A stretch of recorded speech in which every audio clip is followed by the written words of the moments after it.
Europe is melting. Schools are shut, conferences are being postponed, roads are softening, and hundreds of heat related deaths are noted. But here is the question: why is Europe suddenly struggling at 40 degrees centigrade? The answer starts with climate change. Increased emissions of greenhouse gases trap more heat in the atmosphere, creating not just heat waves, but also making it more hotter, longer, and frequent. And the most important reason being the omega block. Normally, a jet stream keeps weather moving from west to east. But sometimes, due to the changes in climate, it gets stuck, creating a high pressure zone over the Europe. Now, this high pressure zone traps in the hot air, blocks the cooler air and the rains.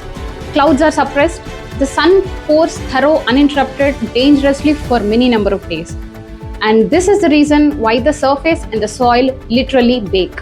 So while India can handle 45 degrees easily, why is Europe struggling to handle 40 degrees? You see, the heat resilience is not just about temperature, it's more about the adaptation. Indian homes are designed for the hot summers. We have fans, we have cross ventilation, we have balconies, etc. But on the contrary, European homes are built for the freezing winters, but not for the hot summers. They have thick insulated walls, they have sealed windows, they have very limited air conditioning. And the consequences of this are already visible. In France, the authorities have noted that there is an increase in 40% of the deaths occurring at home, which shows that their homes are not built for the extreme heat. So the same house which keeps people warm in the winter can become a heat trap in the heat waves. The same story goes with the roads. Indian roads commonly use viscosity grade 30-40 bitumen, which is designed for the hot summers.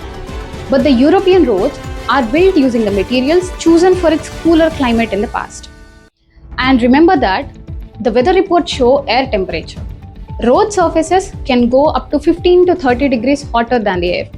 For example, if the temperature is at 40 degrees, the road surface's temperature can go up to 60 to 70 degrees. And this could be one of the main reasons for the asphalt softening and deformation under the heavy traffic. Europe's heat wave is a reminder that climate resilience is not a choice, it is a necessity.